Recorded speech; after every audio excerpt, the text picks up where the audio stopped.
Hello everyone, എല്ലാവരും സുഖമായിട്ടിരിക്കുന്നു എന്ന് വിശ്വസിക്കുന്നു. മഴയാണ്, എല്ലാവരും സേഫായിട്ടിരിക്കുക എന്ന് വിശ്വസിക്കുന്നു. അപ്പോൾ ഇതൊരു ബ്രേക്ക്ഫാസ്റ്റാണ് കേട്ടോ ചെയ്യാൻ പോകുന്നത്. സിമ്പിളായിട്ടൊരു ഉപ്പുമാവാണ്. നമ്മുടെ ചോളപ്പൊടി, നമ്മുടെ പുട്ടിന് മേടിക്കുന്ന ചോളപ്പൊടി ഉപയോഗിച്ചുകൊണ്ടൊരു ഉപ്പുമാവ് ഉണ്ടാക്കാനാണ് പോകുന്നത്. അപ്പോൾ പാൻ നന്നായിട്ട് ചൂടായതിനു ശേഷം നെയ്യ് ഒഴിച്ചു കൊടുക്കുക.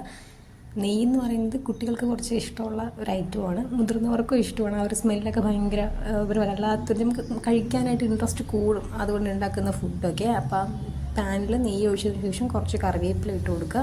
കറിവേപ്പില ഒന്ന് ചൂടായതിന് ശേഷം കുറച്ച് പച്ചമുളക് ഇട്ട് കൊടുക്കും. മുളക് എരിവ് എങ്ങനെയാണെന്ന് നിങ്ങൾ നോക്കിയിട്ട് ഇട്ട് കൊടുക്കുക. കുഞ്ഞു പിള്ളേരൊക്കെ ആണെങ്കിൽ ഒന്ന് പകുതിയൊക്കെ എടുത്താൽ മതിയാവും. പിന്നെ കുറച്ച് ഉള്ളി ഇട്ട് കൊടുക്കുക, ഉപ്പിട്ട് കൊടുക്കുക. നന്നായിട്ടൊന്ന് വഴറ്റിയെടുക്കുക. ഒരു ബ്രൗൺ കളറിൽ വരണം. അത് ഉപ്പിടുമ്പോൾ കുറച്ചുകൂടെ വഴണ്ട് വരും എന്നുള്ള കാര്യം നമുക്കറിയാമല്ലോ. പിന്നെ തക്കാളി, ഇതാണ് കേട്ടോ ഹൈലൈറ്റ്.